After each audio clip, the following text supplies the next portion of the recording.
All right, man. So introduce yourself, brother. My name's Adam from Sydney, Australia. I've spent the last 17 and a half years of my life in and out of prison. And I've been clean now, been clean and not gone back to prison for 8 years, almost a decade. Good, man. Can I ask you what your drug of choice was? Heroin. Same here, bro. You know, it's a fucked I up used it ride. all day. Yep, all day, every day, 12 years, and my habit got up to 1,200 a day. Yeah. How much is it down there? Like just for a point or a tenth of a gram? Well, back in the day when I was using, bro, it was pretty cheap. You could get that for like $50. You know what I mean? Oh, really? Okay. So I was thinking, $200 or oh wait, no, that's $500 is a fucking damn, dude. That's a lot. All right, man. So how was your childhood like? Did you freeze? Yeah. But Uh, you're back. Let's see. Oh wait, hold on. Okay, you're back now. How was your childhood now I'm here. like, bro? Okay. Can you hear me? There seems to Shit, be a bro, it lag. was crap. I can you see and hear me? Okay. Yeah, there's just a lag. So go for it, brother. My childhood was crap, bro. I grew up in an abusive home. My mother and father were alcoholics and addicted to heroin themselves. Um, and things just got, real bad. We were getting beaten all the time. Our father was beating us. When I was 6 years old, I ended up getting molested by my father's best mate. Um, and shit went downhill from there, bro. I mean, I had two options at that stage: to kill myself or to take off. You know, um, and you see, I mean, I was serious, bro. I mean, I had the rope in my hand. You know what I mean? Mhm. I had the rope in my hand, but I thought, no, I couldn't do that. And Mhm. so I took off. I jumped out the window, and I ended up running away. And I jumped on the train, jumped the train into the city, right?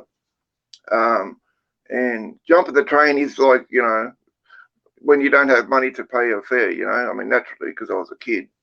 I mean, I got no money. You know. Mhm. Um, So I went into the city, bro, and I was walking around into the city, and then I ended up in King's Cross, right? And this is in I ended Sydney? up in King's Cross. This is in Sydney, yep. Okay. And you see, and then I got grabbed. I got grabbed by Docs. I got grabbed by Docs, which is Department of Community Service, um, and they put me in foster homes, right? Foster home after foster home after foster home, and that was fucking horrible, bro. And when I was 12 years old, I ran away again, but this time it was for good, and I ran away to the streets, bro. Ended up in King's Cross at 12 years old. I had my first shot of heroin at 12 years old. Um, and then at that point onwards, my life was over, bro.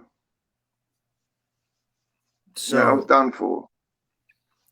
damn, bro. I think the first time I ever did it, I was 9 years older than you. I was 21 or 20, maybe 10 years older than you, but 12 years old, bro. That's fuck, dude. So you're hitting the streets, man. What's it like, bro, in Australia with on the streets? Is it they got gangs? I know they got bike clubs, biker clubs, I should say, not bike, but yeah, man. What's it like on the streets?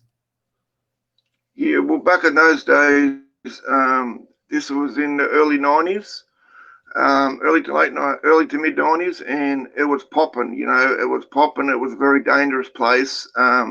We had a lot of drug lords, and motorcycle gangs who was running. He was running King's Cross back at that stage, and if you wanted to, if you wanted to go and do a burglary or anything, you had to run it by one of the guys, that was in charge, of the motorcycle gangs, or, the head man that was in charge of the drug trade back then. Um, but you see, it was called, you see, the main road that goes through King's Cross, right, Darlinghurst Road, but they call that the Golden Mile. Um, Mm. and the reason why they used to call it that, bro, you see, on both sides of the streets, right? On both sides of the streets, you had probably about 50 Tongans lined up, right? All lined up selling cocaine. It was just like everything was out in the open.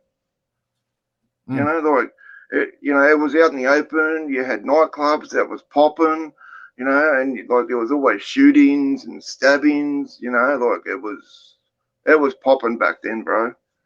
So And go ahead. My a bad. 12-year-old kid, like in the mix, back then, Mhm. like I had to grow up fast. Yeah. For sure, bro. So would you say, like, have you heard of Skid Row in LA? Yep, yeah, I've heard of that. That's bad. So would you say the Golden Mile is basically Sydney Skid Row? Yep, 100%. Okay. Okay. I'm just trying to get a relation to it. So like everyone was popping off, right? Were there gangs, like street gangs, or like organized crime? Like what's like the makeup of the demographics out there? Is it mostly white gangs, or are they mixed? Is race an issue? Well, as far as gangs go, bro, there wasn't no structured gangs, Okay. like you guys got over there in America. It was more so guys sticking together. A bunch of dudes that grew up in a certain area. Like they used to go by the area that they grew up in, um, and they were sticking together. You know what I mean? And the only gangs that you had back in those days were the motorcycle gangs. You know what I mean? Um, but as far as street gangs go, it was just a bunch of guys clicking up, from the same neighborhood, or the same race. Like a bunch of us white guys, would stick together. Bunch of black guys, and then the Asians. You know what I mean? Mm-hmm. Okay. So you're 12 years old, ripping and running on the streets, man. What are some of your daily activities? Like, how are you funding your habit, or like, you know, like what's the typical day in the life, man? Well, I wake up.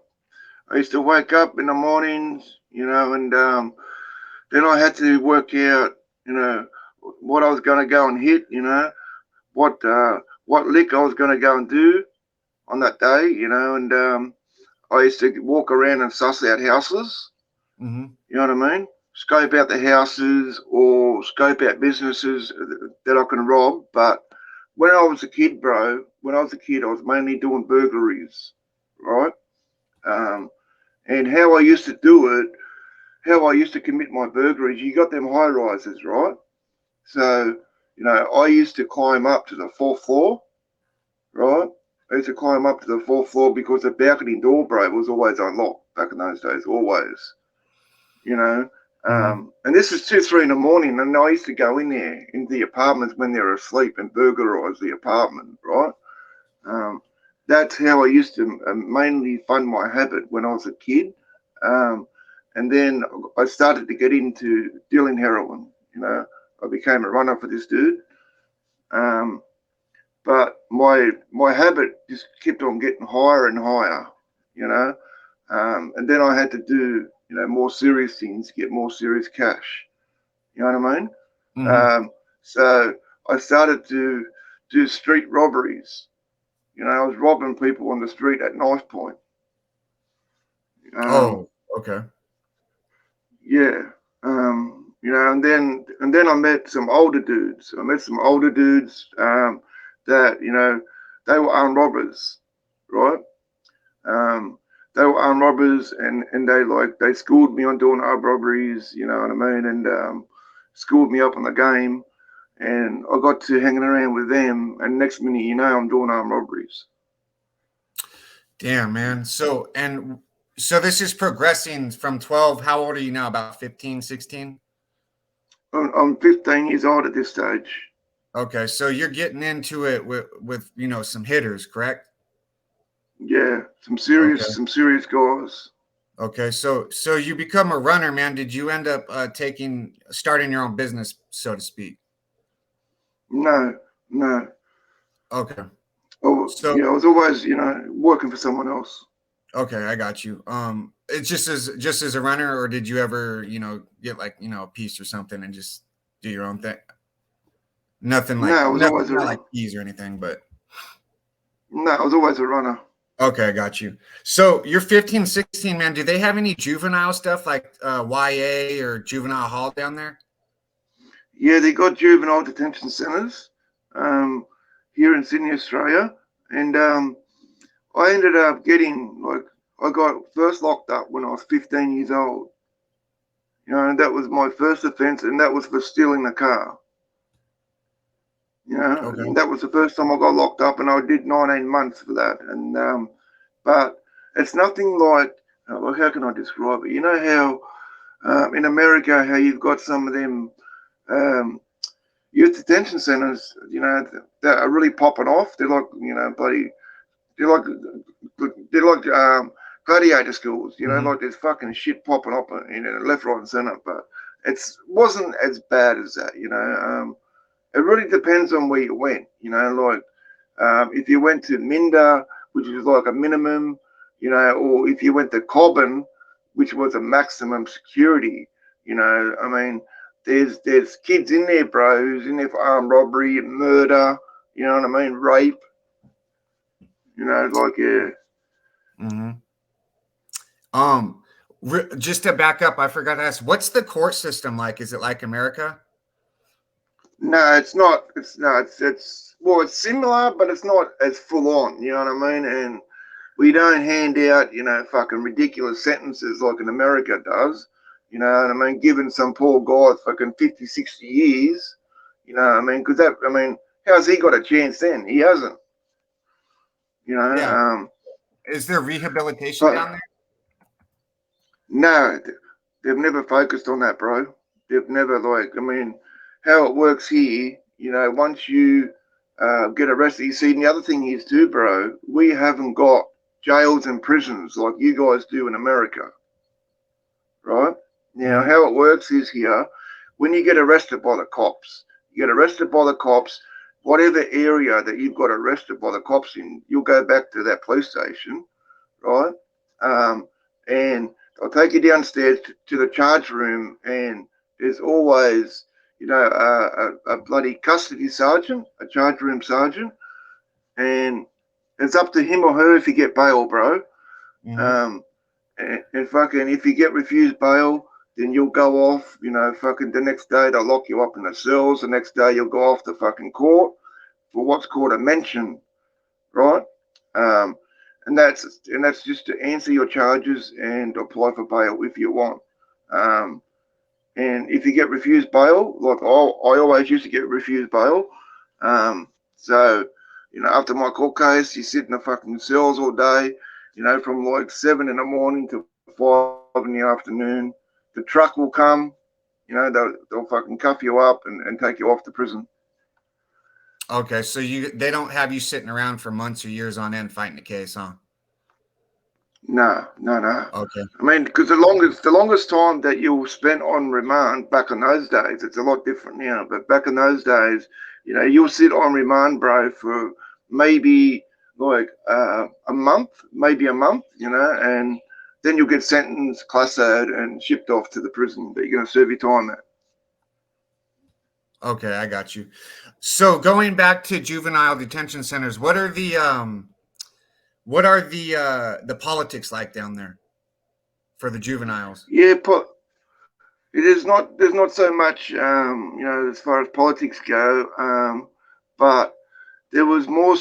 There was the main trouble that we had in there, right? Was kids coming in there. You know, kids coming in there for serious offences like armed robbery, murder, or something like that, and they come in claiming that there's something, right? And they always get tested when they come in. They get tested. You know what I mean? You know, find out that they're not fucking who they say they are and what they claim to be. And, bro, they get fucking dish-ragged. Absolutely dish-ragged. You know, and but it's always, as far as races go, it was the whites and the blacks. You know, when I say blacks, you know, the Aboriginal people, we were always going at it. So, how are the Aborigines down there when it comes to the penal system or um and all that? Well, they've got it worse, bro. They've got it worse than what we are. And, you know, I mean, you can't you can't bloody judge someone by, you know, his skin color. You know what I mean? Because that's fucking fucked up. He didn't have to be born black, you know, but Mhm. they get, you know, they always get a worse time than what we do, you know, and fucking they always get more time in prison than what we do. Um, but as far as, you know, like, we don't associate, bro. They stick to themselves. You know what I mean? They Okay. stick to themselves, you know, and they don't mingle with whites or Asians or any other race. They stick to themselves and do their own thing. Okay. And these are actual Aborigines. Like, do they speak different languages, stuff like that? No, that's only the Aborigines that speak their own language, bro. Um, that's the ones that were born in the Northern Territory, in the Okay. outback. Um, you know, a lot of them, bro, a lot of them can't speak English, like, you know, proper English, you know, because they've been speaking their own language for so long. Um, but you see, there is a difference too, bro. Like, the Aborigines in the outback, right? They are nice, polite people and very respectable. You know, um, if you go to the Northern Territory, bro, and you go somewhere like Uluru Rock, which is a big sacred site, you know, they will welcome you. They will welcome you there, you know, and they'll put on this welcome dance and, you know, like, give you a good feed and look after you. But the Aborigines from the city, bro, it's a whole Okay. different level, you know. They're fucking smart asses. They're always, you know, getting drunk and thinking they're heroes and want to start shit. I got you. So you're in a anything happen? Anything crazy pop off while you were in juvenile that you seen or were a part of? Well, I wasn't a part of, but the craziest thing that I seen, um, there was these like two guys that knew each other from, you know, because they both grew up in the same area. Um, and fucking, he wanted to move into his cell, right? And Mhm. he's asked the cop, you know, the CO. He's gone, look, you know, I know him, you know, fucking, I want to move into his cell, and the CO goes, no, you're not moving in there, and and he turns around and goes, are you for real? Like, you're not going to let me move in there? And he goes, no. And so he walks away, and he goes and grabs the fucking stool. You know them bar stools. The You know them like bar stools that without a people sit back. on. Yeah, just a regular Yeah, stool circle. Yeah. yeah, that's right. But the metal wasn't as thick, right? So he goes away and he goes into the TV room, he grabs his stool, comes back and fucking smashed the CO on the side of the fucking face. Damn, And, bro. bro, you could see his nose. You could see the CO's nose going from here to over here, right? And his jaws all busted, you know, split him open, bro. But that was bad for him because he got dish ragged by the other COs. You Man. know, like, So yeah, they gave him that was business. crazy. That was crazy, Okay. bro. Yeah, I guess the CO. Did you say the CO was messing with him on the cell move or Yeah, something? yeah, he was like he was being a smart ass, bro. He was being Ah, a smart ass, and the way he was. See, what it boiled down to, it wasn't so much that he said no, but his tone, and he was like had a lot of disrespect the way he was saying no to him. You know what I mean? okay. If he would have just turned around and said something like, uh, "I'm sorry, that's not possible," you know what I mean? You know, but because he was being such a fucking cunt, that's why he got smashed. Okay. I got you. So how long were you in juvie? You said 18 or 19 months, correct? 19 months. 19 months. Yeah. 19 months. So what did the time go by quick, or was it just, dragging It, on? it Like did. what were some of the activities and stuff, and how was the food and all that stuff? Did you guys do spreads? Yeah. No, we didn't like we couldn't make up our own food. They wouldn't allow us to make up Mm, our own food. We had to eat what they gave us. You know what I mean?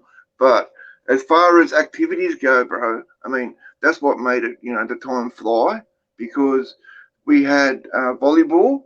We had volleyball. We could go out and play volleyball. Uh, we had there was a rugby league team. A rugby league footy team, and I joined that, and I was always out there every weekend playing rugby league. mm. And they've got what was I think it was Tuesday and Wednesday it was athletics day, and what I mean by athletics day, it was like races, like 100-meter sprints and stuff like that. And that made the time go fast. And if I wasn't doing that, bro, I was always in the cell smoking pot, and all fucking doing something. Got you, But I man. got along with everyone. I didn't have no problems. Good. Yeah, no, you seem like a good laid back dude. I've talked to you off camera and stuff too. So, and we've been trying to get this done for a while, so we finally get it done. But Yeah, um, I know, my bad, bro. oh, dude, it's not either of us. It was the connection. I think we finally got it figured out. But Yeah. so when you get out, man, how old are you? 17, 18? When I got out, I was almost 18 when I got out, brother. And you see, wasn't much long after that, that I got in trouble again, And the other thing I was going to say is the reason why I got 19 months. You see, if I would have just pulled over, the judge said to me, the magistrate said to me, bro, if I would have just pulled over, right, when the cops was behind me and put on his lights and siren, if I just pulled over, you know what I mean, and said, look, okay, my bad, you got me, you know, then I Mm-hmm. would have got like 6 months, but because I took off, Oh, okay. yeah, because So I took off and got into a cop chase, that didn't end well for me. yeah, they usually never do, man. How was it a long chase? Were you on the news, or was it you were just so young and inexperienced driving they got you quickly, or how did that go? Well, you see, it wasn't on the news or nothing like that, because like I'm a nobody, and I'm just a kid, Mhm. but I taught myself, bro. I taught myself how to drive a car because I had no fucking clue how to drive a car, Mhm. like the first car I stole was a Holden Kingswood, and you see, I don't know if you're familiar with the ignitions, but they had them what they call a butterfly ignition. Is that the one where it's got, like, if you and it's got the like when you grab it, it goes in where the key is, and then it looks like it's got wings on the side, like the old ignitions Yep, on the 90s and 2000s before they went to. Okay, got you. yep. It was one of them, bro, and you don't need a key. You can just turn the thing without the bloody key. It's quite easy to steal. And I taught myself how to drive, bro. That was the first car that I ever drove. And it was a column shift automatic. Um, And it's you don't have to be a rocket science to work out that D means drive. You know what Mm-hmm. I mean? Mm-hmm. And I put it in drive, bro, and I put my foot, hit the accelerator too hard, and I took off. Whoa! Right, so I'm like this, trying to control this fucking car, and I'm only a What kid. I can barely see over the steering wheel. what kind But of car I was it? got Holden Kingswood. It was a 1980 something Holden Oh, Kingswood. okay. So it wasn't like a sports car or something where it's just so much power for Nah. a first time driving. Okay. Oh yeah, and it was like a big tank, bro. It was like it was a big car, Mhm. big heavy car, no power Okay. steering or nothing. Yeah. And Oh, no power that's steering? Wow. nah. It was like driving a tank, bro. You know, Damn, dude. um, Okay, now I it see why was, uh I didn't mean to cut you off there, but now I see why probably going on a high speed pursuit with no power steering. I mean, is it easy when the car's going? Because I've never driven without power steering. yeah, like when you're driving, bro, like it's okay. You know what I mean? Like to handle the car and shit, you don't really notice how heavy it is. But when you go to turn the corner, you know what I mean? You've got to really grab the steering wheel and really turn it hard, you know? Okay. But yeah, but that was one of my first cars. But that's the reason why I got so long, bro, because I took off and like I said, I wasn't on the news or nothing like that. The chase lasted maybe 2.5, 3 minutes, maybe 3 minutes. Um, and you see what happened was, you see, I took off and I ended up going through the freaking fence, this barbed wire fence, and that was all wrapped around the tire, you know Mm-hmm. what I mean? Making a hell of a racket. And then I saw this big barn, those big barns that you got in America. Mm-hmm. So I've fucking gone in there, right? I've gone in there, jumped the other car, and I took off, and I was hiding in the bushes. Um, and they couldn't find me, but they got the canine dog, and the bloody canine dog found me, right? Tracked me down, and the coppers yelled out to me, come out and surrender, or I'm going to release the dog, you know? And I turned around and said, fuck you, and I took off again. I took off again, and he released the dog, bro, and it took a big chunk out of my side. Mm. It's how I got busted. Mm. Okay. Another thing. Do they give you methadone or anything down there or do they just throw you in a cell and let you dry out?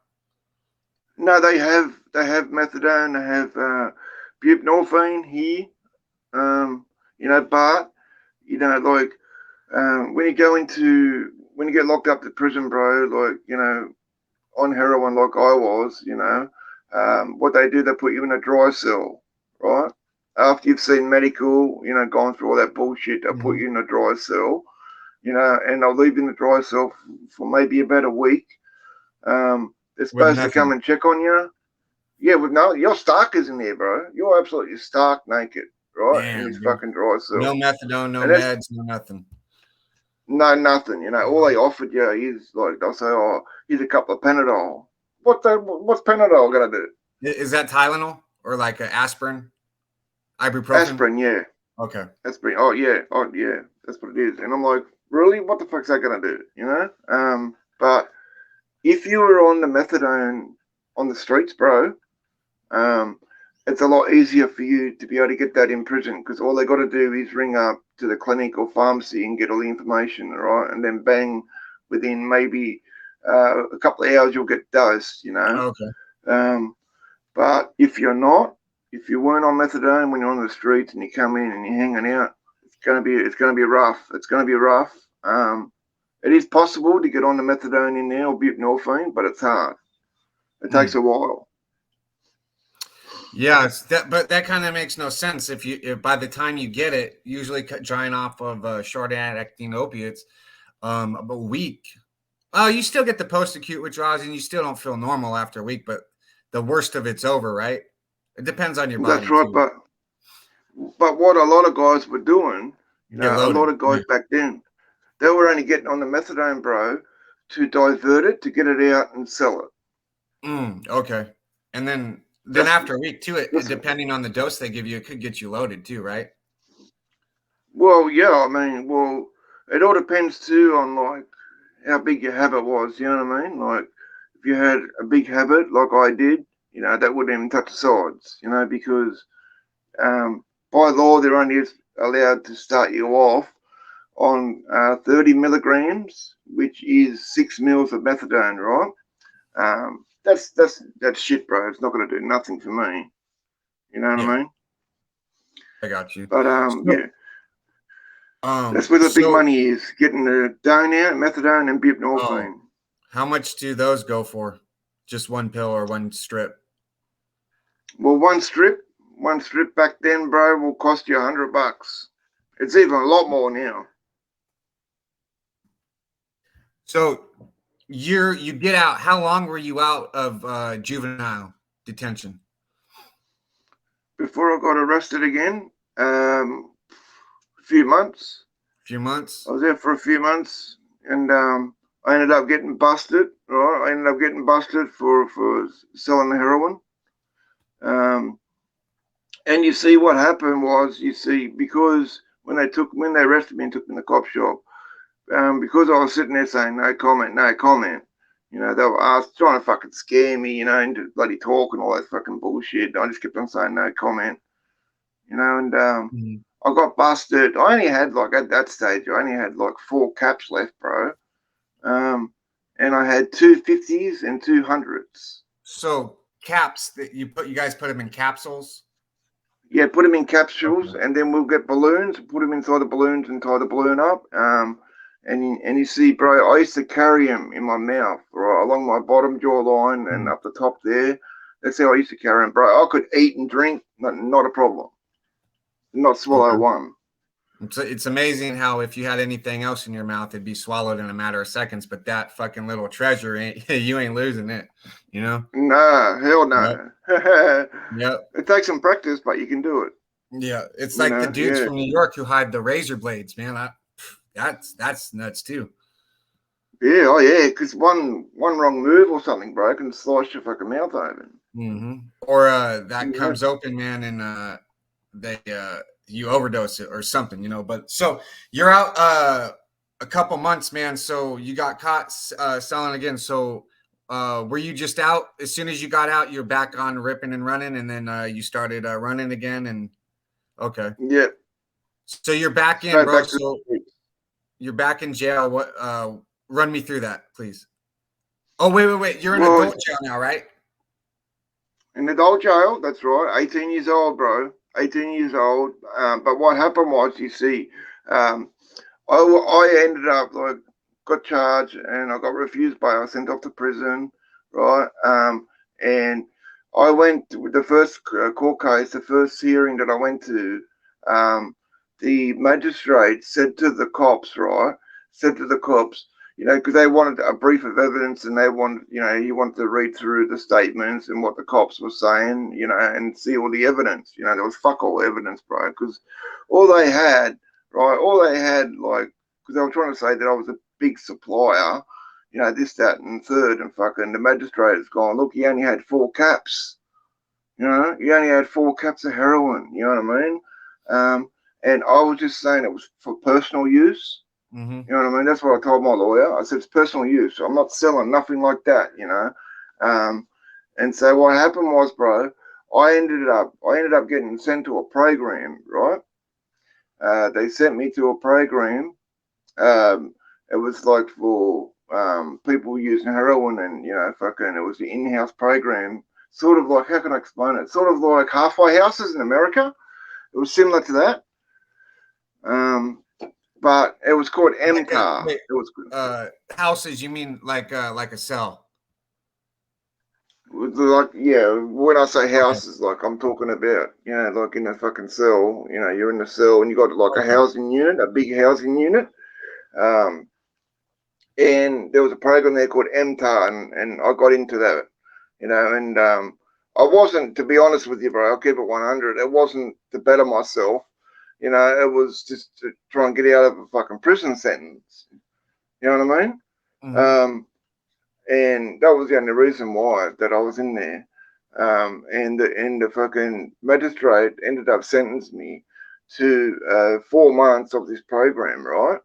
And I had to sit in class. I had to, you know, sit in class every day, you know, for fucking a couple of hours, you know, and they're fucking going on about, you know, all these fucking shit about how you can better yourself, you know what I mean, all the things that you should be doing, and you know, and it was going in one ear and out the other, bro.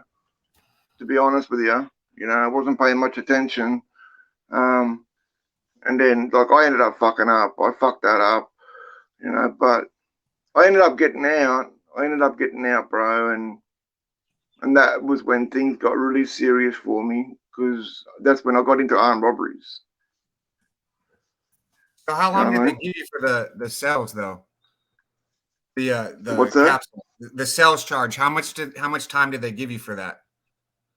Yeah, I got sentenced. I got sentenced to the fucking a 4 month program, bro. Oh, I okay, got that's sentenced what to you're a talking four about, month the M program. house. Yeah, Okay, yeah. got you. So So you're back out now. back out. Yeah. back out on the streets, ripping and running and using again and fucking, back around. Because I used to hang around some street guys, right? Mhm. These guys were street guys and armed robbers, and I used to hang around them. Um, and I done my first armed robbery. It wasn't with a gun; it was with a knife.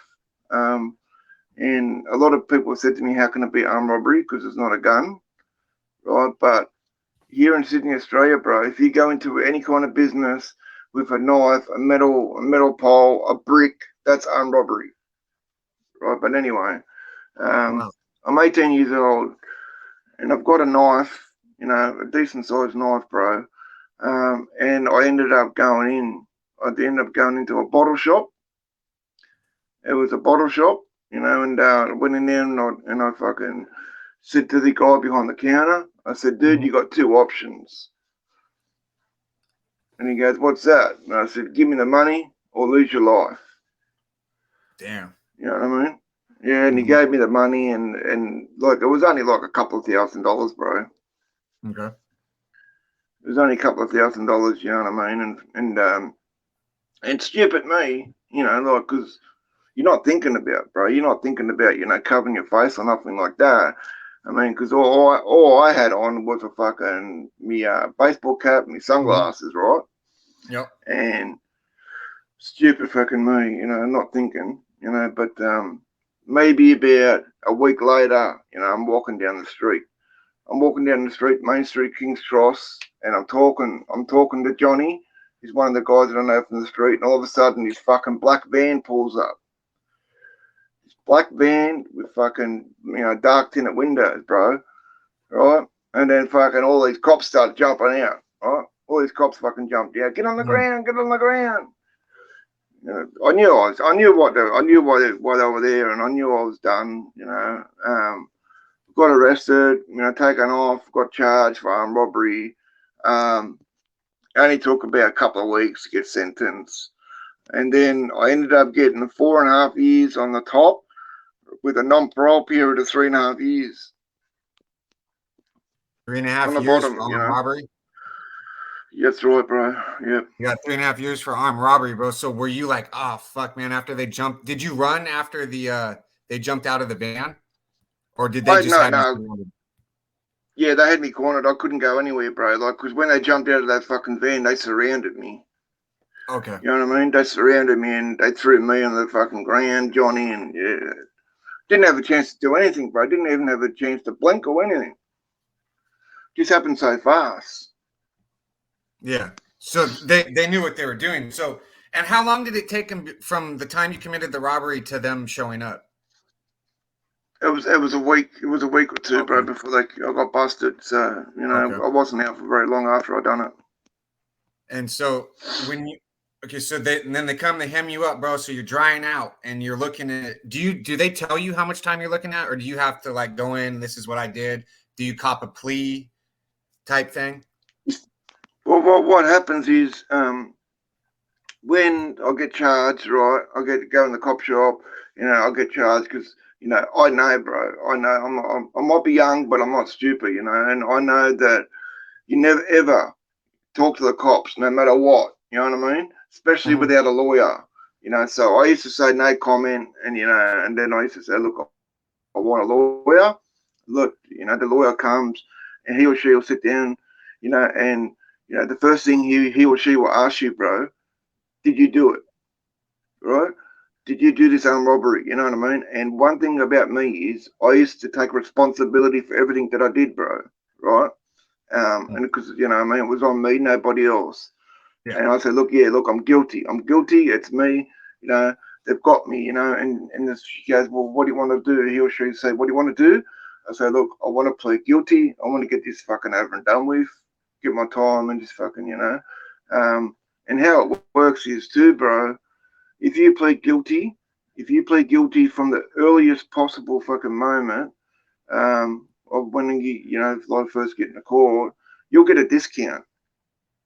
You know what I mean? You'll get a discount of up to 20% off your sentence for pleading guilty early. Um, and then what happens is every time you go to court, bro, Like they take you from the jail to the courthouse, and you sit downstairs in the cells, and then you get a legal visit. Your lawyer will come and speak to you and ask you some questions about, fucking what do you want me to do, and ask you questions about, if I did it. Yeah, look, I did it. You got me. Plead guilty. You know what I mean? Mhm. But yeah, there's nothing like it's. It's pretty straightforward. It's a pretty straightforward process. Mhm. Um, and then after you see a lawyer, you've discussed everything with your lawyer. I used to always plead guilty, you know what I mean, and then get up to the get up to the courtroom, sit there, listen to the prosecutor try to fucking fry me. This prosecutor wanted to give me 10 years, bro. Yeah, Damn, dude. prosecutor, because he was saying, oh, he's a menace. He's a menace to society. He's Hold on dangerous. real quick, bro. I don't mean to cut you off, but something happened with your mic. It got muffled. I don't know if it turned around in your shirt. Let me try something. Let me see if that's better. Is that better? Yeah, much better. Thank you, bro. I apologize for cutting you off. It's all right, bro. No Okay. worries.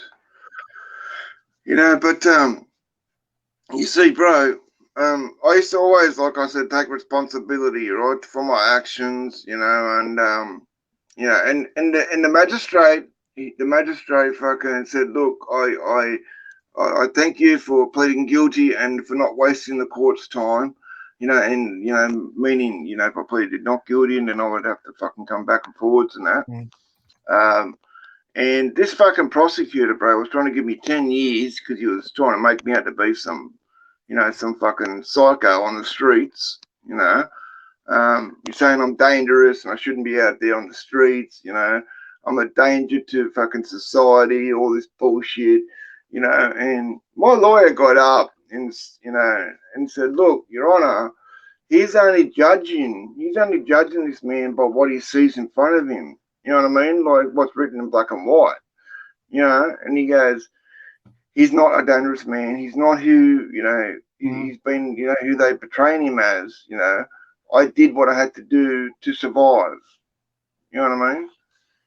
It was just survival of the fittest. I had no choice, I had a big Mhm. habit and shit. Yeah, and you Um, don't want to be sick or but anything. Yeah.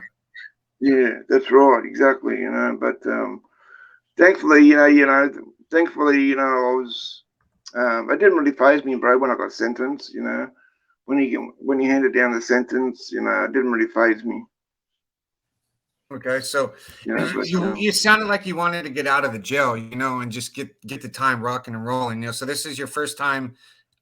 So what's the bus like? Do they let you keep your clothes? Because I've heard in California they put like a paper suit on or something, and chain you to the floor. What Run that through? Like give me an image of what it's like catching the bus. Do they pick you up at 4 in the morning?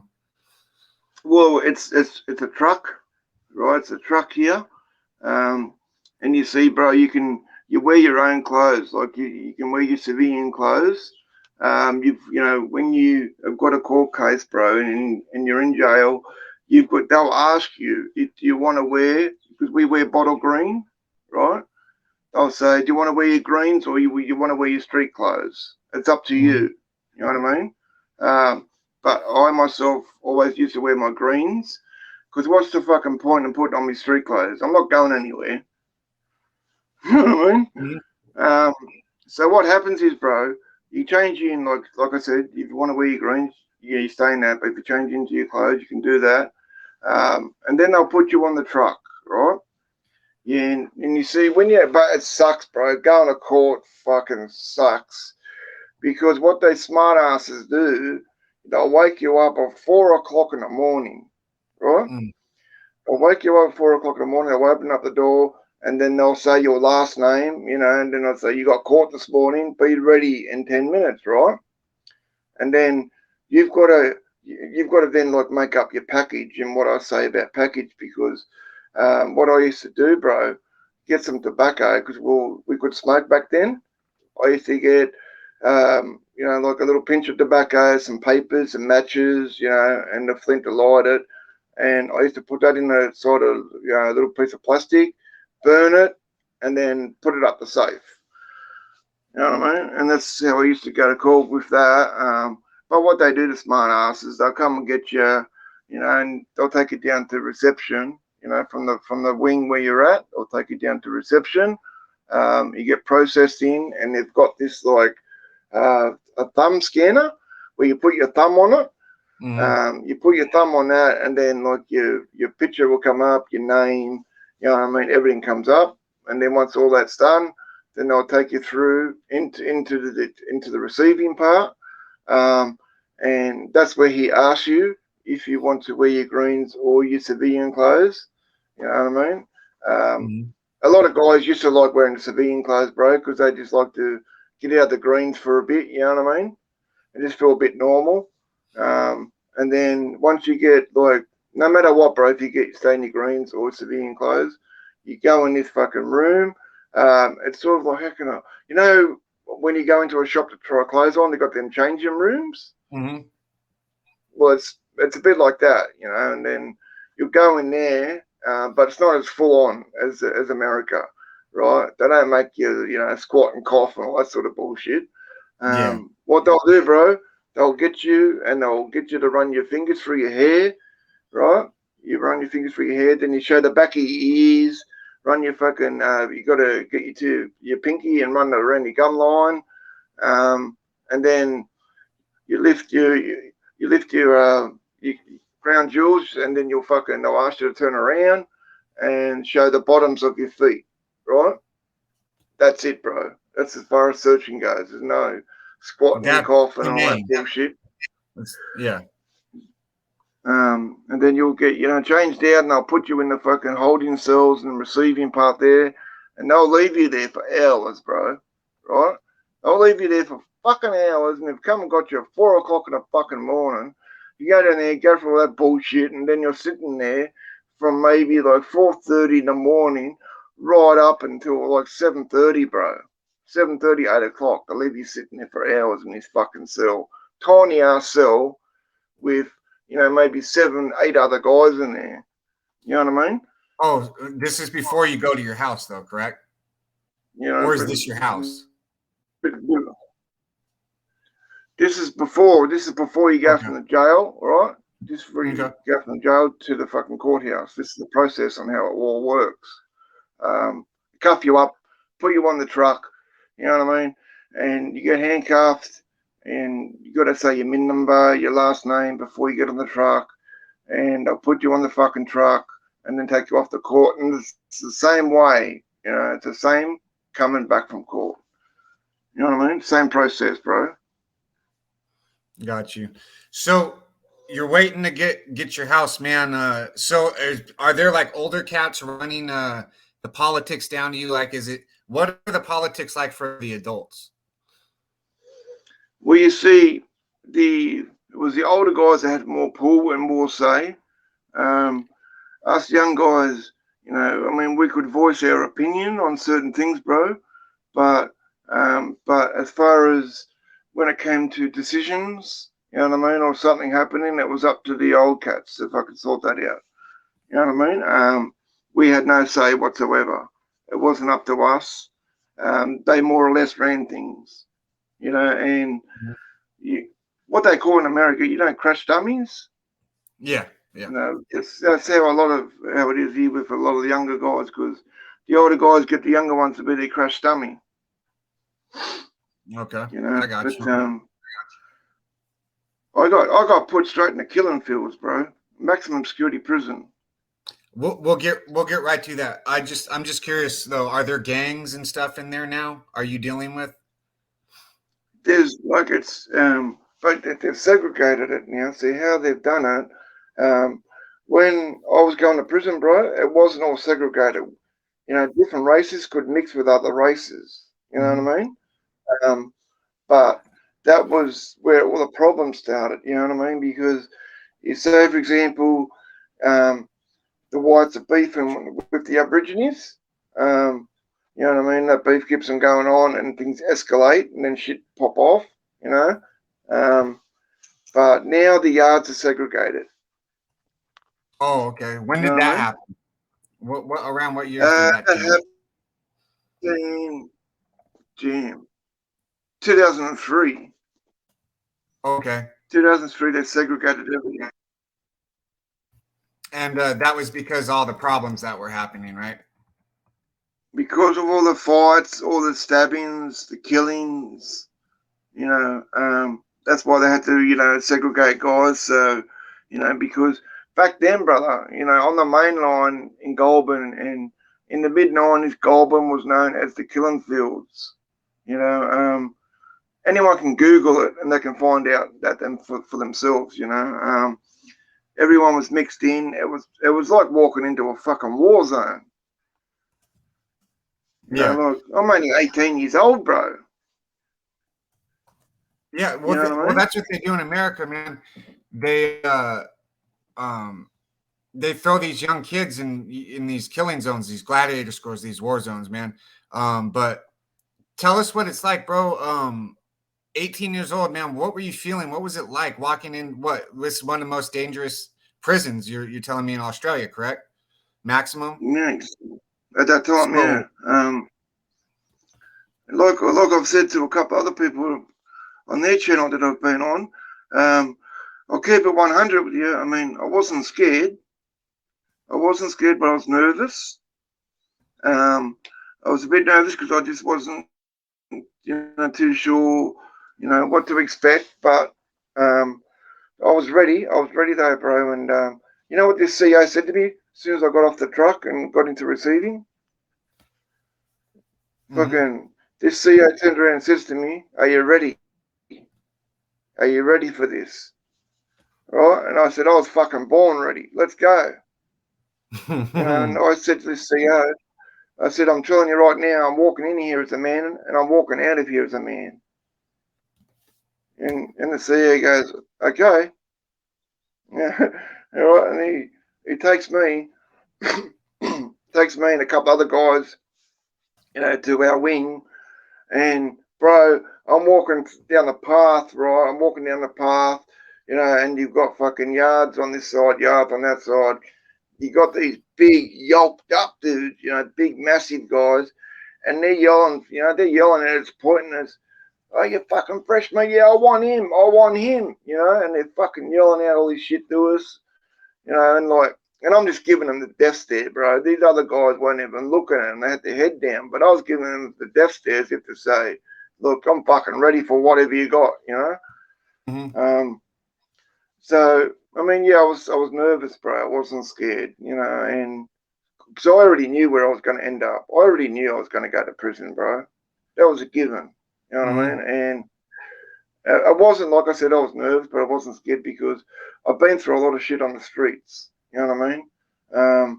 So it wasn't much difference. The only difference is, I was locked up and I couldn't go anywhere, you know what I mean? But within an hour of arriving in the wing, bro, I got into fucking 2 fights and 1 knife fight. Within an hour? Within an hour of arriving in the joint. Yep. Oh, dude. So what was it, just someone messing with you or are they testing you? What, a knife fight and a fight? Yeah, they wanted to test me, bro, to see where my heart was at, Wow. To see if I was the type of guy that was going to stand up for myself or just let someone fucking walk all over me. And this guy's walked up, this fucking dude's walked up, right, and he's right in my face, bro, like he's right in my fucking face. And I told him to fucking back up, and I said, "Back up," I said, "You're in my personal space, right?" And he goes, "No, where I'm standing, I fucking own this, right? And you're standing here, so that means I own you, right?" And I said, "Yeah, like fuck you, dude. You don't own me, pal." And I just go and bang, put one straight in his chin.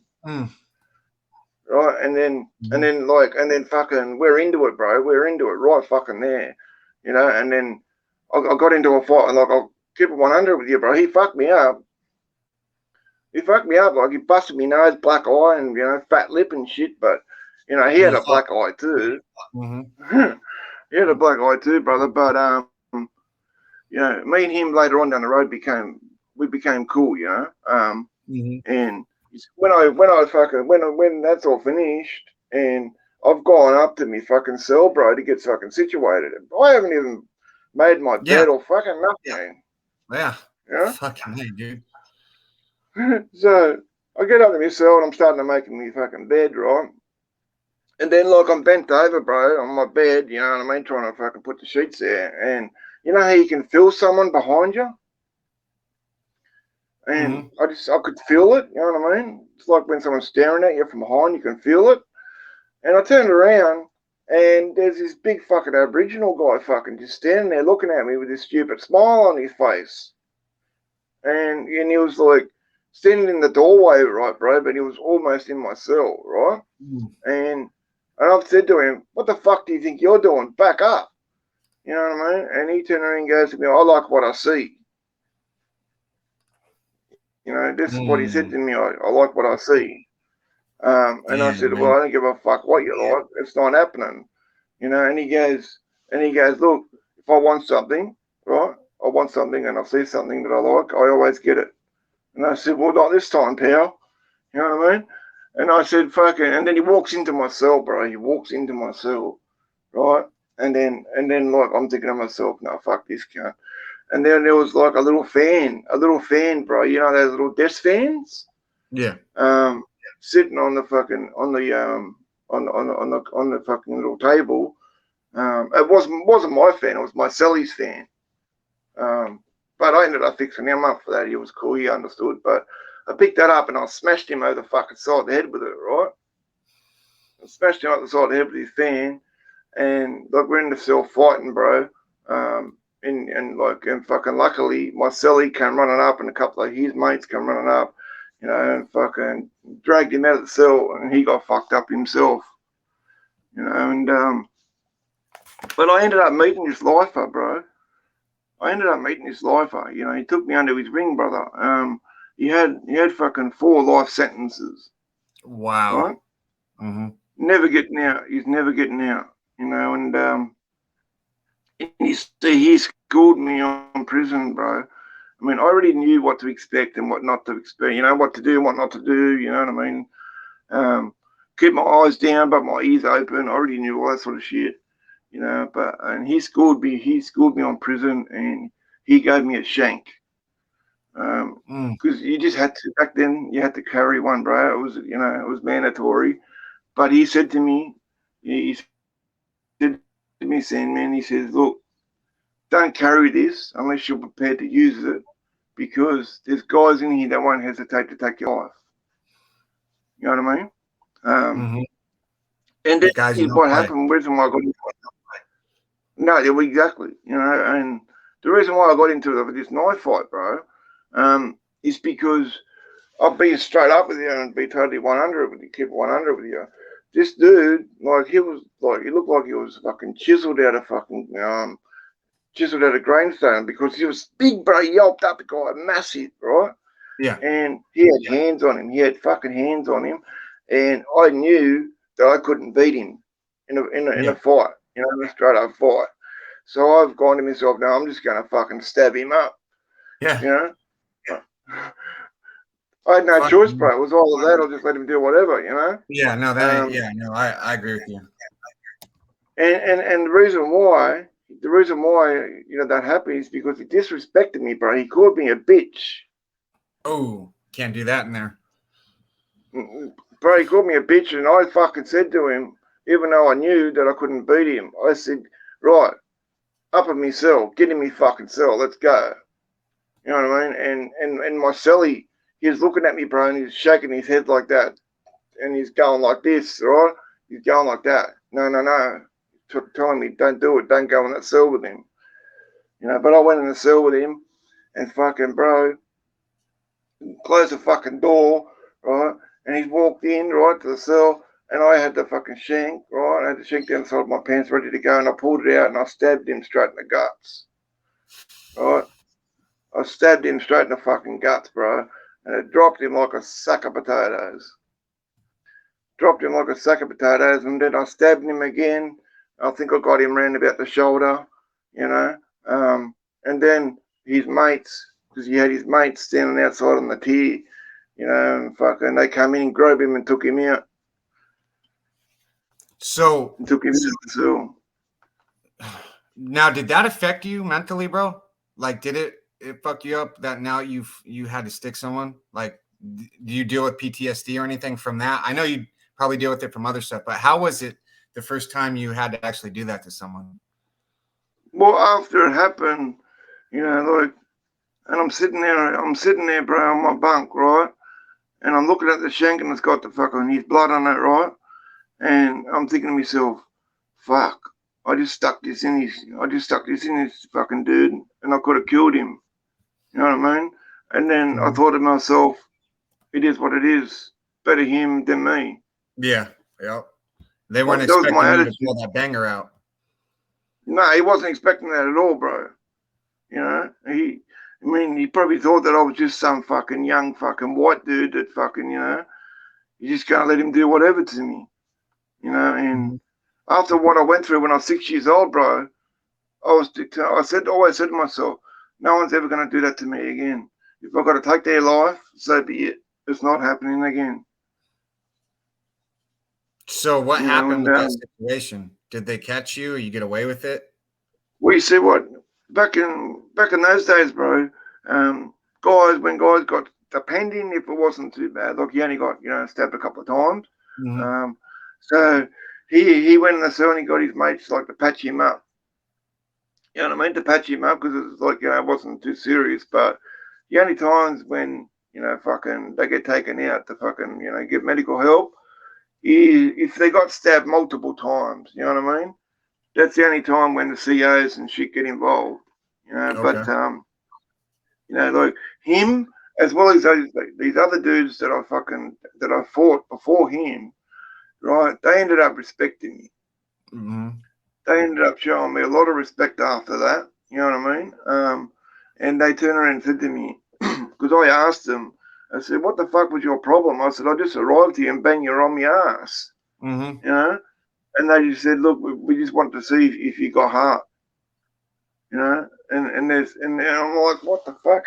I'm known from the streets. You ask anyone about me, and they'll tell you. Yep. So they found out the hard way, bro. So one of them was fucking taken off, and they well, not taken off, but had to get patched up. So so that was your first hour in, bro. This maximum security prison. So now what's going on, bro? So you got 3.5 years. You now on the compound after you did that to that dude. I'm imagining you got room and respect, and people were, okay, don't mess with this dude, Yeah, I've got a lot of respect. I've got a lot of respect, and as you know, in prison, it's a small world, bro. And fucking when something happens like that, everyone knows. And people knew, well, that this dude, not only will he carries a shank, but he will use it. Yep. And once they knew that I wasn't a pushover and I wasn't no punk, no, it wasn't no bitch. You can't call someone a fucking bitch, even here on the streets. Nope. That's fighting words. That's what a couple people in the comment just said, even in the streets. OG Triple OG said it. Yep. Chris O. Roberts, who's sounds like he's from Australia. Do you know Chris O. Roberts? No, bro. Okay. Well, it sounds like he's. I can't see the comment. Okay. But all the stuff he's been leaving in the comments, it sounds like he's from Australia, from down there. But that's why I asked that. So you're getting your respect, bro. That 3.5 years. So what? Give me a run through of what it's like, man. What you do, how you pass your time, and all that stuff. You receive out there in Goulburn, bro. We get from 7 o'clock in the morning. We get put out in the yard. We get put out in the yard, bro, and then we're coming back in for lunch. But what we used to do, go out in the yard. We used to always play 41, which was a card game. A card game named 41 or poker, or we used to play fucking handball. We used to play handball there. Or if we weren't doing that, we were in the corner because we had this corner, like a blind spot from where the camera was. And doing like a bit of tattoo work there. Not me doing the tattoo work, but getting tattoos. If I wasn't doing that, I was working out. Because we had a weight pile then. We had actual weights on the yard. But they ended up getting, taken away because it just takes one person, to use, the a dumbbell or something as a weapon, and that fucks it up for the rest of us. And they take everything out. You know what I mean? Yeah. Um, but if I wasn't doing that, I was either out in the oval playing footy when we get the oval once a week. I used to love going out and playing rugby league. You know what I mean? Yeah. Or because I had a side hustle, selling pot. I was starting to So sell some pot in there. yes, how much did how'd you like? They call it a cap of weed here in the States. They say it goes for $50. And it's like I'm guessing not even a third of a gram or something. How'd you guys break it up, and how much did it cost? Well, you see what the size that I used to make, like for people that I didn't know, people that I did know, I used to look after them. The people that I knew. The match head on the matches, bro. Mm-hmm. Right? I used to sell, like a match head like that. Fucking, I used to sell that for $25, right? $25 for the buy up. Like that big? Little, piece of little tiny bud, bro. But Okay. people were happy to get that, because it was, something to get high off. You know what I mean? Okay. Like in the States, they want me to. They use a toothpaste cap to measure. Oh yeah. Okay. Yeah. So you just break up like a little piece off of a nug or something, right? About that big. And here you go. Yeah. Well, how I used to do it is when I used to get the bud right, I'll get a nice solid bud in, right? And then I used to break pieces off, bro. I used to break pieces off and do it like that, and then I used to wrap it up like or you get a bit of plastic, the garbage bags, Mm-hmm. clear garbage bags, and I wrap it up in that, and then I used to make up like 10 deals, $10, $25 deals. But for guys that I knew, bro, in the system, I used to fucking look out for them. I used to give them, like a street size fucking 20 of pot, bro. Which 20 a pot, back then, bro, you could sell for fucking like almost $100, But I Wow. was just looking out for them, because I Yeah. knew them, what I mean? Cool. Yeah. No, that's what's up. That's what's up. So I used to do that, and I used to have a limit, right? I used to have a limit, because if you're doing it all day, every day, that can just bring a lot of heat to you. You know what I mean? Mm-hmm. So I used to, sell to like 4 guys, right, a day, bro. And then just keep on going off there because I've seen a lot of guys get brought undone. They keep on doing too much. Mm-hmm. I got you. How was uh how were they able to bring the stuff in the usual ways, guards? Well, you see, I had this chick that I knew from the streets, Mm-hmm. right? I had this chick that I knew from the streets, and I used to send her what's called in America a kite, because What do you guys call it like down there? we just call it like to just send a letter, Oh, okay. just send a letter. But yeah, I send her off a letter, right? And what I used to do, we used to have numbers. We used to use like for certain words, we used to use numbers. Like if I wanted some pot, if I wanted some pot, I used to, if I could put in certain numbers, or if I want some heroin, put in some certain numbers. Mm-hmm. The CAs had no fucking clue, bro. They look at these numbers and just think they're numbers. You know what I mean? Yeah, like you could disguise it as the score of the rugby game or something. Freaking they had no clue, and she used Mm-hmm. to bring it in, bro, she used to put it inside a vagina and, Mm-hmm. fucking, Okay. and bring it in, and bring it in for me, and then, and then I get it and then fucking hoop it and bring it back in. And then I got to go through all the nasty shit of getting it Mm-hmm. out and cleaning it, and oh, fuck me, dude. Yeah, I got you, bro. So, what were okay? So this is kind of like a two-part question, right? What were the leveling systems? Did they have like level 1, 2, 3, 4? Did they have low, medium, max? And as you went up, were the COs showing more respect, or were they a pain in the ass at the lower levels? We see, as far as levels go, bro, we don't have levels, 1 through to 7 like you used to in America. What we have here, we have minimum, security, and then we have medium security, then we have maximum security, and now we have supermax. Supermax in Goulburn. But you see, I've never personally been to minimum or medium. I've always been stuck in maximum. Okay. Right. But I have been told by some dudes that I've met, they've been in medium and minimum security.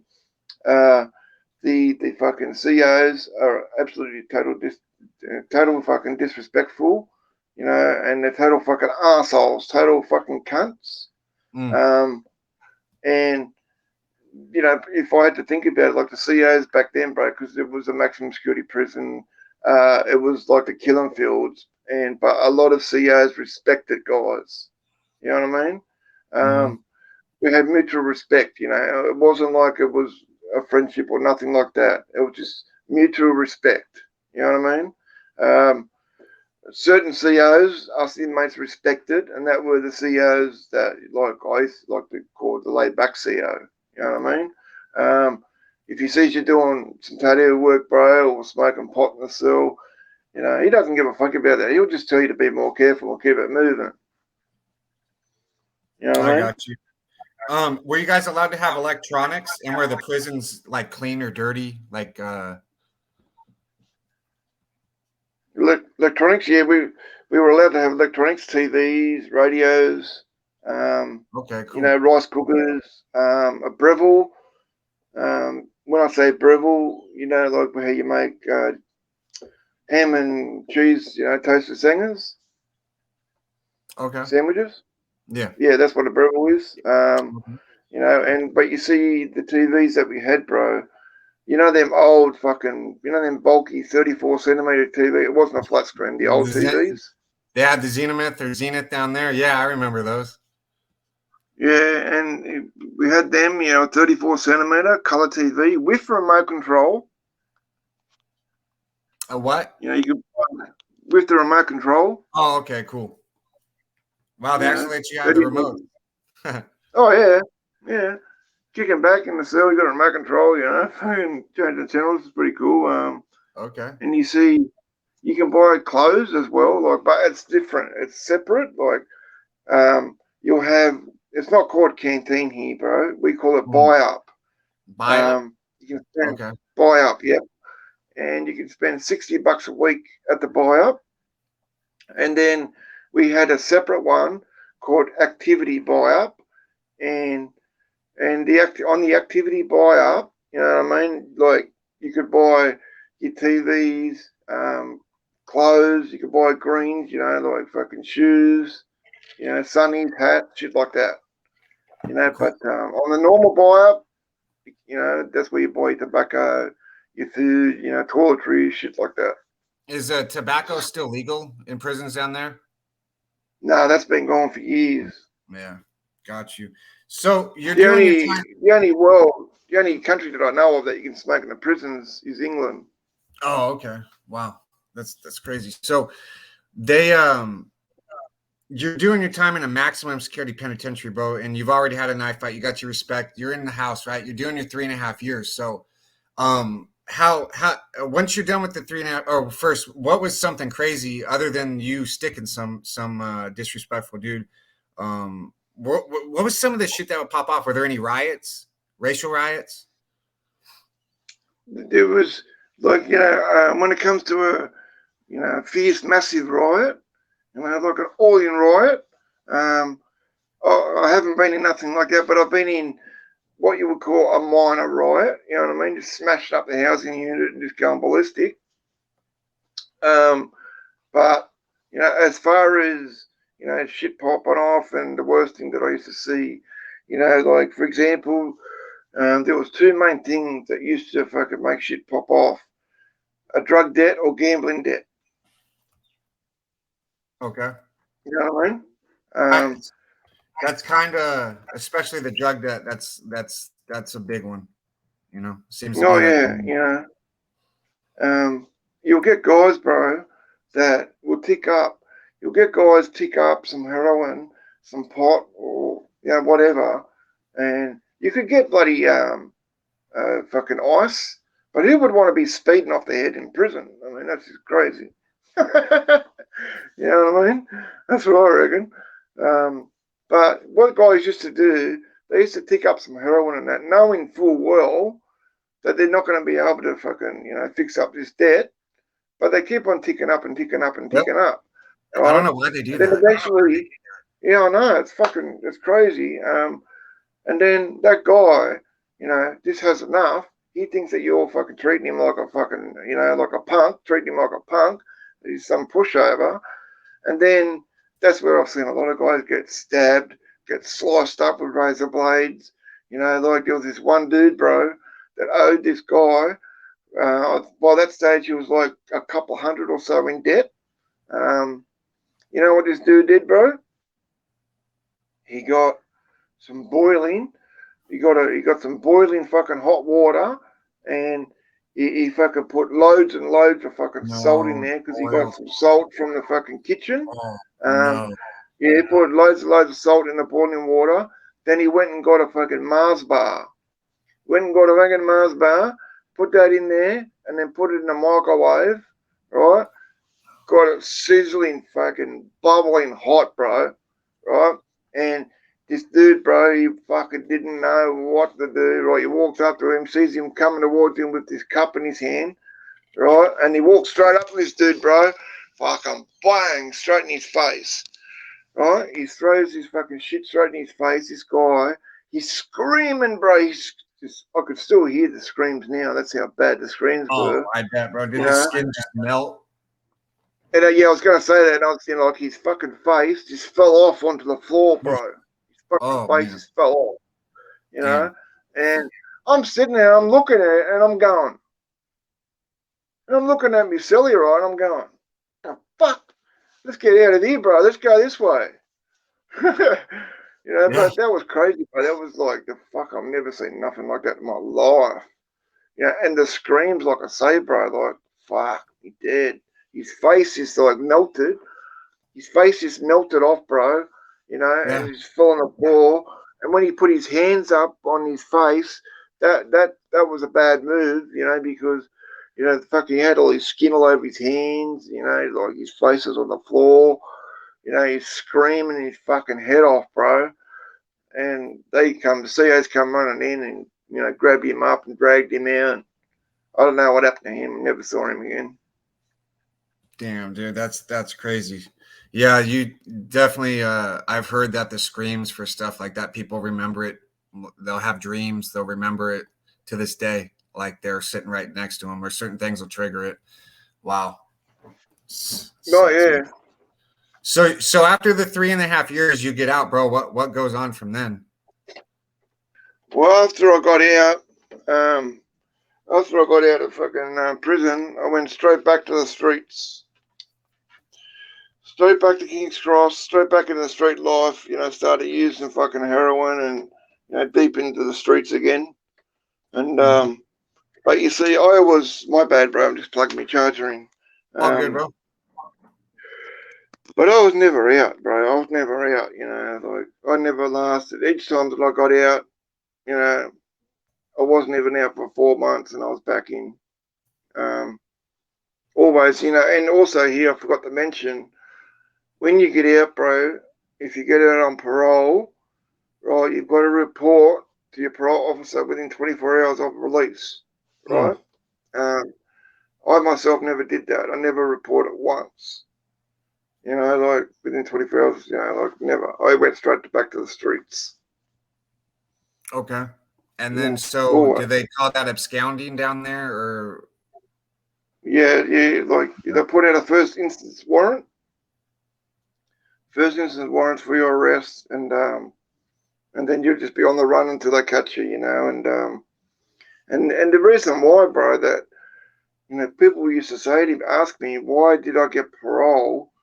You know what I mean? Knowing I'm not going to do, what's required of me, and I'm just going to fuck up and come back to prison. And I said to him, my answer was, who wouldn't take an opportunity to get out of prison earlier? You know what I mean? Like, I was just telling them what they wanted to hear. You know, I knew what they wanted to hear. Like I was just saying, look, I'm sorry about what I did. You know, like I've woken up to myself. I'm become a better man. You know, I've changed my life. I know when I get out, I'm not going to be using again or doing all that sort of shit. And they believe all that garbage. You know, parole granted. But Damn. that's what I used to do, bro. Okay. Just playing the system. So when let's fast forward a little bit. What was your longest stretch you had? 6 years, bro. And when did you get that and what was the cause? The secret that was armed robbery, but it was a more violent armed robbery. Okay. Well, that was a more violent armed robbery it was, bro. And I ended up getting that. You know, I ended up getting 2004 when I got done for that. And the reason why I say it was a more violent armed robbery is because when I ran in, like, 'cause I robbed this fucking post office, and you know, like I jumped over the fucking counter, and I smashed one of the dudes behind the counter, you know, and I smashed him. And I give it to him. That's why I got charged with aggravated armed robbery. You know, Okay. not just armed robbery, but it was aggravated, and because Okay. you know it was aggravated, more violent, as they say. You know, and that's when they fucking fried me and give me fucking 6 years. You know, Damn. and And was that your last stretch? that that was like as far as going to prison. Mm-hmm. Going to prison, yeah, that was like my my last bit in prison, you know. But I used to get in trouble like here and there. I used to get arrested, taken to the cop shop when I get busted for some weed or something. You know what I mean? Mm-hmm. Okay, I got you. So what was your epiphany or your moment of clarity during the 6 years, bro? Well, you see, like I never when I was in there, like I never used to think. You know, I never used to think about what's going to happen when I get out. You know what I mean? I never used to, worry about, I think it's going to be the same when I get out, or can I change, or something like that. I was always worried about what was going on the inside. I was focused on that. I didn't give a fuck about the streets, you know. Um, but it wasn't until I got out, bro. You know, it wasn't until I got out, and then I had to sit down and reassess my life. You know, like because I got tired, bro. I was very tired. You know, I was very tired. I was fucking fed up. You know, I was sick of the prison life, the street life, the drug life. You know, something needed to change. You know, nothing was going to change unless I changed it myself. Yes. You know Yep. what I mean? And because it's no one else's, responsibility or problem but mine. You know, so what I did, I ended up renting a 2 bedroom house in the outback, right? And I hid the key. Thankfully, I couldn't remember where I hid the damn key. So that was a good thing. Um, and I went into this house, and bro, I was in there for 6 weeks. Bro, I nearly died a few times. I was sick as a dog. You know, I went cold turkey off the heroin. You know, and I was sick as a dog. I was laying in my own, what, and piss. And fucking, it was bad, bro. Mm. Um, but I was determined to get through it. I just had to keep on saying to myself, you got this, keep fighting, Damn, and man. That takes a lot of mental strength, bro. A lot of people don't know how hard that is. Maybe 1% of the yeah, people would try that shit cold turkey to finish, So kudos, bro. yeah, well, that's right, bro. I mean, I know of a few people, have tried to do it cold turkey. Soon as a little bit of the withdrawals come on, that's it. They're out there getting a hit. I Can't made it handle a it. few days, but then as soon as it starts feeling better, I'm like, I just end up getting. I don't know, bro. It doesn't work for me, but But I don't um. judge people, bro. I don't judge people. You know what I mean? Like, Oh yeah, I that's not myself. what I was doing. That's I was just saying how hard it is, No, I don't mean for to you to be able judge. to I do mean to that. say people are different. You know, some like people are different than others. You know, some you know can do it. You know, like and some just have a bit of a hard time, and some it just takes a few times. You know, a few goes to get it right. Yeah. Oh, for sure. Yeah. Most people Don't even when they have a medical assisted treatment and stuff, you know. But so But one thing that does annoy me, bro, one thing that annoys me is when people keep on sitting there constantly going on and on and on about how they're sick of the life and they want to change and get clean. And I said, well, stop fucking talking about it. Do it. If you really want to do it, you know what I mean? Do it. You can do it, you know. And if you're not serious about it, stop going on about it. yep. No, that's And the change thing, man. It makes change you is the possible. oh yeah, for sure, bro. Like you and I are living proof. A lot of people in the comments are living proof. Boxers living proof. You know, a Exactly. lot of these channels are living proof. You can actually change and Fox is a good dude. yes, sir. Yeah, he's big, bro, man. He is a good dude. And there's but it's just it makes you the king of fucking procrastination. Like, oh, I'll get cleaner. Oh, I want to change, but then you feel sick, and you're like, you know what? Maybe not today. It just does that. Yeah. But also, there's so you did your 6 years. You got out. You had your epiphany. You changed your life. What are you doing today, bro? Like what is it that keeps you out of trouble and all that? Well, you see, yeah, the way I look at it, you know, like my worst day out here is a lot better than my worst day in prison. You know what I mean? Like, and you see, I always think to myself too that no matter how hard things get for me, no matter what happens, I am never going back to that life. I'm never fucking going back down the path of using heroin and going to prison. In and out of prison because I'm done with that shit. You know what I mean? I love being free and doing what I want to do, coming Mhm. as I go. You know, and just being a free man. I love being free. And you see, not only that, I got told by a magistrate if I come back before the courts, I'm going to get at least 15 years. Oh, okay. Yeah. You know, and at that time it didn't worry me. At that time I just said, yeah, I can do that standing on my head, no worries. But I got to thinking on, later on down the track, bro. But I play rugby league still. Every weekend I get there, play rugby league. I do cricket. Um, I'm involved with this organisation called Stepping Stone House. It's for at risk youth. Um, and you see, because I've been donating, to them for quite a while.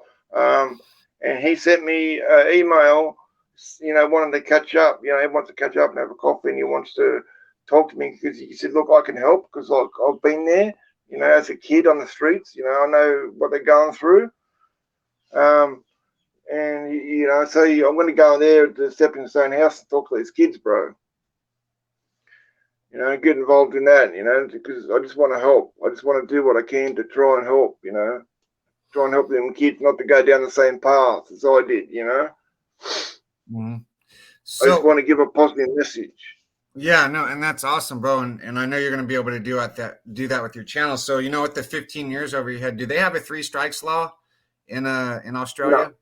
Okay. no, Um, let's see. nothing like But that. and so that's good, man. I'm glad you're out. I'm glad you turned your life around and sharing your story. A lot of people are gonna see this and they're gonna help. So we're gonna wrap this up. I want to thank you for your time, bro. Shout out your Instagram and your social media and your YouTube channel so people can know where to find you, follow you, talk to you. Okay, my Instagram is Aussie underscore prison underscore talk. That's my Instagram. You can come over and check me out on my channel, Aussie Prison Talk. I upload videos every Thursday and Friday. I go live. I do a live stream every Wednesday morning, 11:30 a.m. Australian Eastern Standard Time. You're welcome to come over. Anyone's welcome to my channel. Drop into my live. We can chop it up. Mhm. You want to DM me on Instagram? Feel free to do so. And I also have I've got an email. If people want to hit me up there, they can also, and they can get at me that way if they like. And What's the email? that's adamthompson781 at gmail.com. It broke up a little bit. Adam, what? Adam Thompson Okay. 781@gmail.com. Okay. Adam Thompson 781 at gmail.com. Yeah, a lot of people can get at me there too, you know, as well as IG and on my channel. And OG Bam, it's called Aussie Prison Talks, just like it's up on the screen there, his channel. But hey, Adam, thank you very much, brother. I appreciate you coming on. I appreciate you sharing your story and taking the time to sit down with me today, man. You gave us a pretty good look. Thank you, bro. Yeah. And so I appreciate you having me on. Hey, no problem, man. We've been trying to do this for a minute, you know, so we finally got it done. I know. Impromptu, I know. but I'm glad we got it done. And then I sent you a message on IG. I'll jump on and do a live with you sometime during this week. We'll line it up. Yeah, I'm trying to figure out how to send a link and that, you know, you can help me with all that stuff. Yeah. Okay. We'll go over it, brother. We'll go over it. We'll get it done. All right, brother. Appreciate you, bro. You have a good day. Is it over there or is it nighttime? No, it's almost 1 p.m. here. Okay. It's almost 10 p.m. here. So, brother, you have a good night. Thank you again. Aussie Prison Talks. Check them out on YouTube and Instagram. Have a good night, bro. Thank you, bro. Yes, sir. Salute. Salute, take care. See you all again soon. Yep. Go over to his channel. Check him out, man. And everyone in the comments, you guys be safe on your Saturday night live or your Saturday night. And I'll be back. I'm out, guys. Have a good night. Be safe, everyone. Bye. Later, bro.